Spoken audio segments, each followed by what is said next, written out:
tak punya. Semua yang ku persembahkan dan ku lakukan bagi Tuhan, memberitakan Injil dan melayani serta memberi pada yang tak punya. Namun apapun juga itu semua, bila tujuan yang sebenarnya hanyalah untuk mengharap dan mendapatkan imbalan dari Tuhan. Bila yang jadi tujuannya ternyata hanya untuk diri sendiri saja dan bukan murni bagi Tuhan, bagaimana dapat menyenangkannya?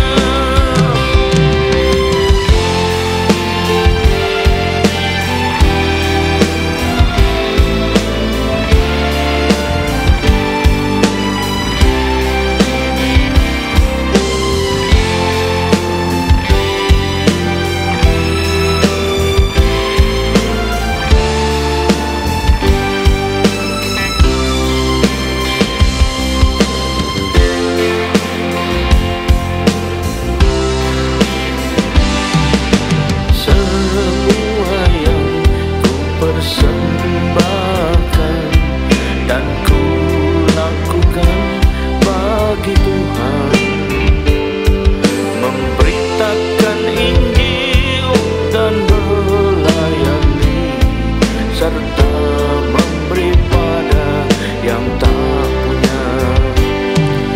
Semua yang ku persembahkan dan ku lakukan bagi Tuhan, memberitakan Injil dan melayani serta memberi pada yang tak punya. Namun apapun juga itu semua, bila tujuan yang sebenarnya hanya untuk mengharap dan mendapatkan imbalan dari Tuhan. Bila yang jadi tujuannya ternyata hanya untuk diri sendiri saja dan bukan murni bagi Tuhan, bagaimana dapat menyenangkannya? Bila yang jadi tujuannya ternyata hanya untuk diri sendiri saja dan bukan murni bagi Tuhan, bagaimana dapat menyenangkannya? Bagaimana dapat menyenangkannya? Bagaimana dapat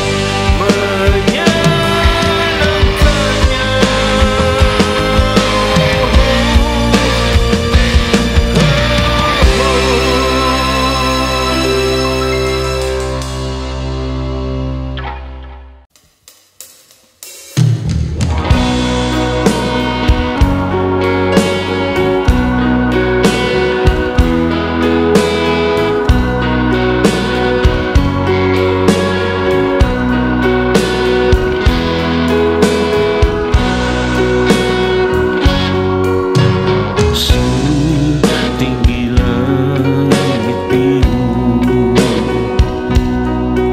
sedalam samudra nan luas, sejauh ujung timur dan ujung barat,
Shalom, selamat berjumpa kembali saudara kasih Tuhan. Mari kita persiapkan diri kita untuk segera masuk menerima firman Tuhan. Sebelumnya, marilah kita berdoa dulu.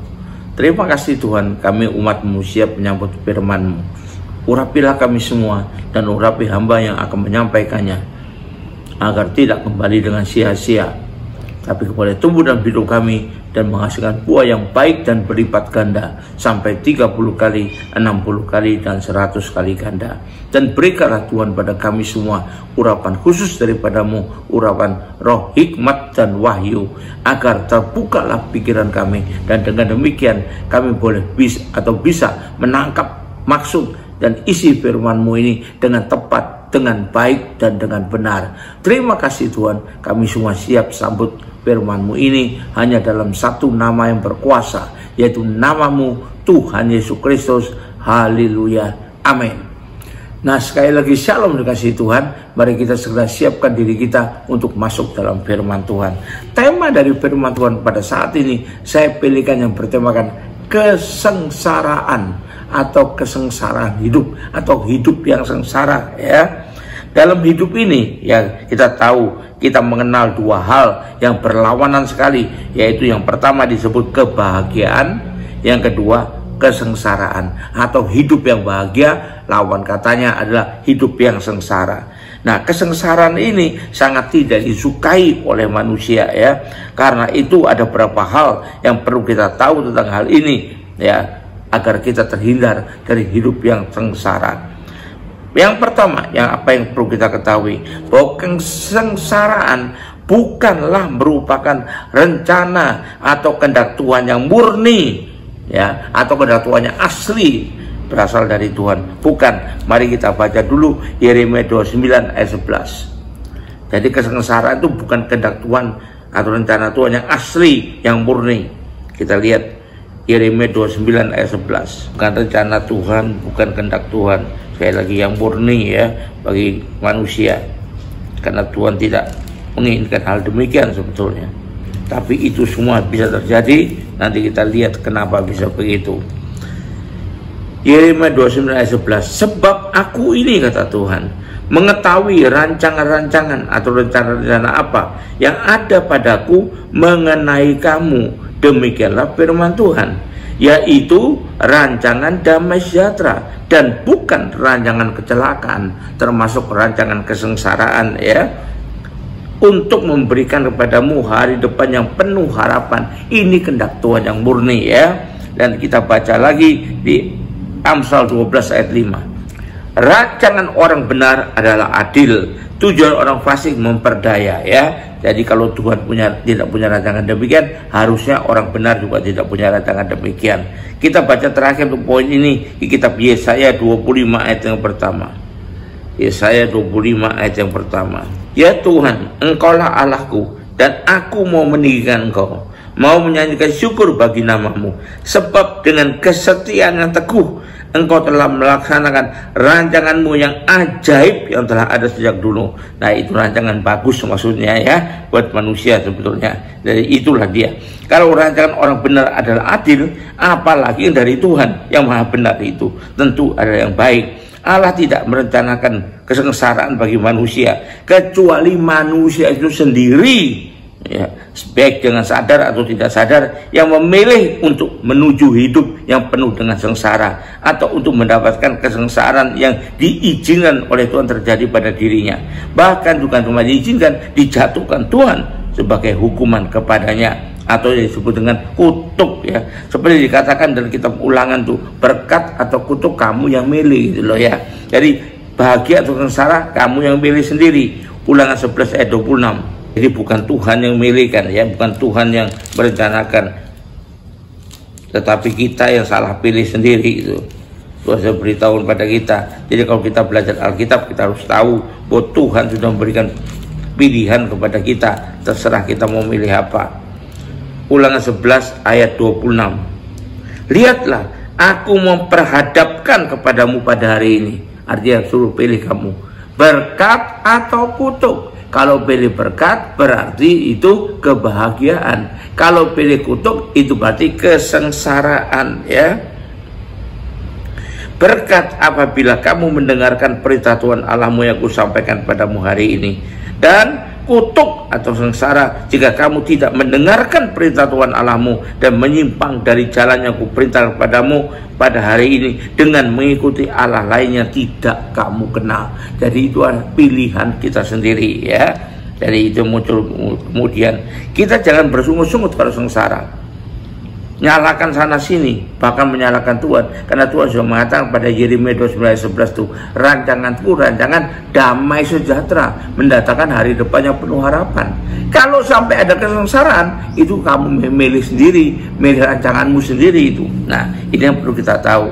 Yang kedua, hidup yang sengsara atau kesengsaraan itu merupakan akibat dari perbuatan orang itu sendiri sebetulnya ya. Mari kita baca Roma 11 ayat 22. Sebab itu perhatikanlah kemurahan Allah dan juga kekerasannya, yaitu kekerasan atas orang-orang yang telah jatuh, tapi atas kamu kemurahannya, yaitu syaratnya jika kamu tetap dalam kemurahannya. Jika tidak, kamu akan dipotong juga, akan sengsara juga yang dialami ya. Bisa saja disebut sebagai akibat dari dosa, dari kesalahan-kesalahannya sendiri ya, sehingga Tuhan mendidik dengan keras, karena Tuhan itu tidak akan biarkan orang jahat yang harus dididik itu menerima kebahagiaan, kesenangan begitu saja, kemenangan akhirnya terus tenggelam dalam kejahatannya. Tidak, Tuhan itu mengasihi kita, karena Bapak yang mengasihi anaknya pasti katanya mengajar anaknya itu kalau anak bersalah. Itu yang kedua. Yang ketiga, bagi orang percaya, kalaupun menerima hidup yang sengsara atau mengalami kesengsaraan, itu hanya bersifat sementara. Bisa berupa proses dari Tuhan, bisa berupa ujian dari si jahat, dan lain sebagainya. Dan itu hanya sementara, tidak akan berlaku seterusnya ya. Kita baca Matius 6 ayat 34. Itu janganlah kamu khawatir akan hari besok, karena hari besok mempunyai kesusahan sendiri. Kesusahan sehari cukuplah untuk sehari. Kesengsaraan itu cukup untuk sehari, tidak usah bingung untuk besok lagi, asal hidupmu kau perbaiki ya. Lalu baca lagi Ayub 11 ayat 13 sampai 18.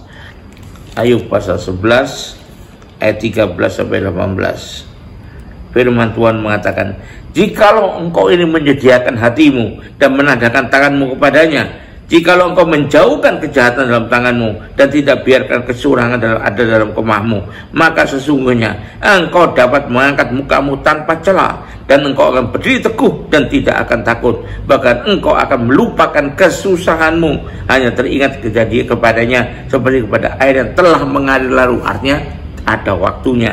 Engkau akan merasa aman sebab ada harapan, dan sudah meriksa kiri dan kanan, engkau akan pergi tidur dengan tentram, tidak selamanya sengsara. Terakhir untuk poin ini kita baca di Wahyu 2 ayat 10.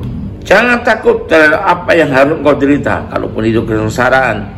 Sesungguhnya iblis akan melempar beberapa orang dari pantaramu ke dalam penjara supaya kamu dicobai, dan kamu akan beroleh kesusahan selama 10 hari. Jadi ada waktunya, tidak selama-lamanya, selama 10 hari sementara saja. Hendaklah engkau setia sampai mati, dan aku akan mengaruniakan kepadamu mahkota kehidupan ya. Karena sewaktu kita berbalik dan bertobat, Tuhan akan menghapuskan kesusahan, kesengsaraan itu. Kita baca, ingat lagu yang saya tulis di 2 Tawarik 7 ayat 13-14, ngambil dari kata-kata dari firman ini. Tuhan telah berfirman ya, itu ya.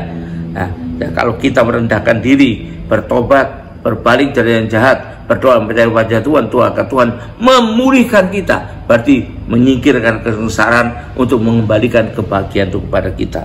2 Tawarik pasal 7 ayat ke-13 dan 14 ya, kitab 2 Tawarik pasal 7 ayat 13 dan 14. Nah, ini salah satu contoh kesengsaraan yang datang turun karena kesalahan kita sendiri. 2 Tawarik 7 ayat 13 sampai 14. Bila mana aku menutup langit sehingga tidak ada hujan. Nah, jadi tanaman-tanaman pekerjaan atau mata pencarian orang zaman dulu tidak menghasilkan karena nggak ada hujan. Sengsara juga kan ya. Dan bila mana aku menyuruh belalang makan habis hasil bumi, mungkin hasil tanamannya banyak tapi habis dimakan oleh belalang. Sengsara juga nih ya. Dan bila mana aku melepaskan penyakit sampar di antara umatku, banyak yang mati. Nah, itu sengsara juga ya. Jadi kalau ada sengsara seperti itu, tapi umat dan umatku yang atasnya namaku disebut merendahkan diri, artinya apa? Mengakui kesalahannya, mengakui dosanya, dan minta ampun kepada Tuhan. Lalu merendahkan diri, lalu berdoa dan mencari wajahku, artinya sampai masuk hadirat Tuhan, maka aku akan mendengar dari sorga dan mengampuni dosa mereka, serta memulihkan negeri mereka, hapuskan kesengsaraan itu dan mengembalikan kebahagiaan yang sebelumnya adalah terjadi. Ini jelas sekali janji Tuhan. Nah, jadi kita tahu itu hanya bersifat sementara sampai kita bertobat. Tapi kalau nggak bertobat gimana, Pak? Ya sudah, terus saja dialami kalau gitu. Itu kan salah kita sendiri, itu kan mau kita sendiri. Nah, itu yang ketiga. Yang keempat, jadi kesengsaraan itu harus bisa memberikan pelajaran dalam kehidupan ini, ya, memberikan pelajaran untuk tidak kita ulang lagi, tidak kita jatuh lagi dalam dosa atau kesalahan yang sama, agar kesalahan yang sama tidak terulang terus. Pertama kita baca di Matius 11 ayat 29.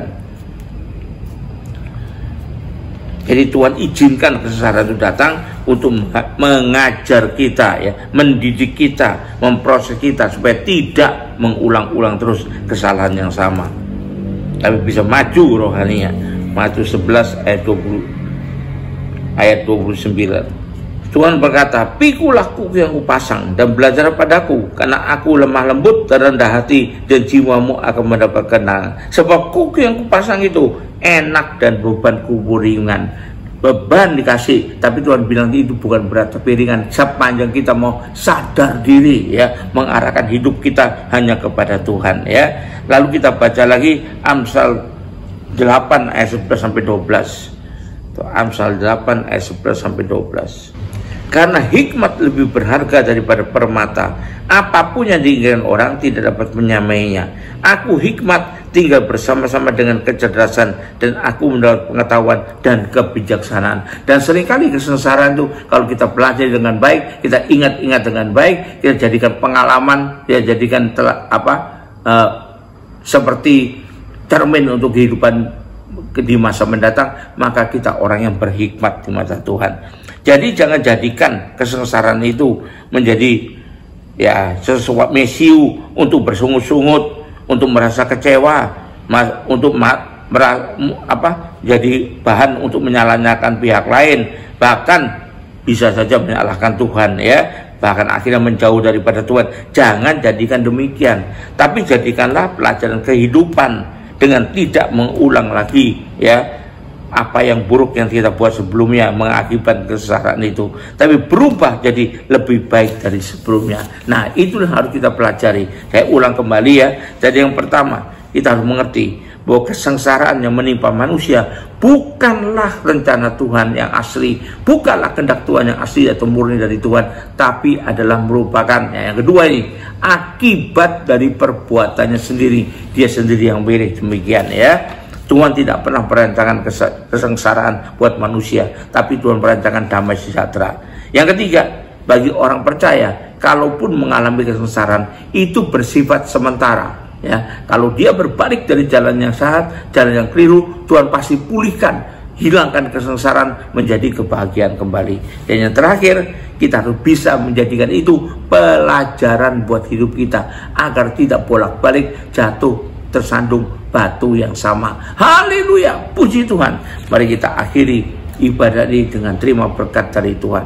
Angkat dua tanganmu, kembalilah ke aktivitas masing-masing dengan berkat yang terbaik dari Allah Bapa di sorga, dengan kasih karunia dan damai sejahtera dari Yesus Kristus Tuhan kita, juga dengan persekutuan, pertolongan, penghiburan, kekuatan, dan terutama urapan yang penuh dari Roh Kudus yang memberikan pada kita kemampuan dan kesehatan berpikir, sehingga kita bisa menjauhi apa-apa yang mendatangkan kesengsaraan pada kita, karena kita hidup sesuai dengan kehendak Tuhan.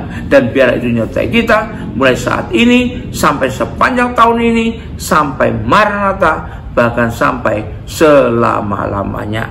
Yang percaya dan sudah terima berkat Tuhan ini, sama-sama katakan amin. Tuhan Yesus berkati. Sampai jumpa. Haleluya. Tuhan berkati.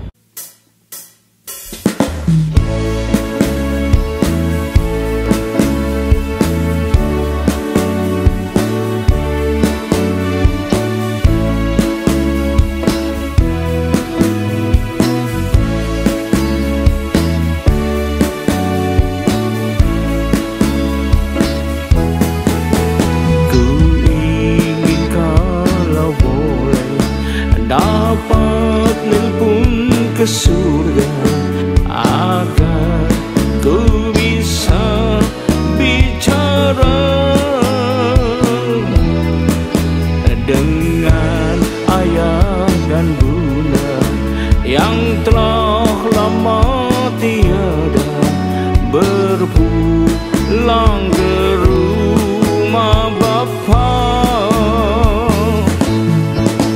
Telah sekian lama terpisah dan mereka, betapa rindunya di dada. Ingat berapa cintanya pada anak-anaknya semasa mereka hidup di dunia. Namun itu semua khayalanku semata kala kesepian melanda. Ku ingin kalau boleh dapat nelpon ke surga agar ku bisa bicara dengan ayah dan bunda yang telah lama tiada berpulang ke rumah Bapa.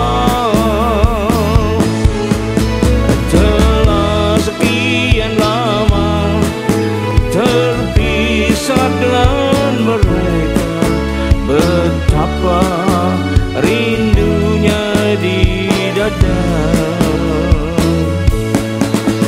Ingat napa cintanya pada anak-anaknya semasa mereka hidup di dunia. Namun itu hanyalah khayalanku semata kala kesepian melanda.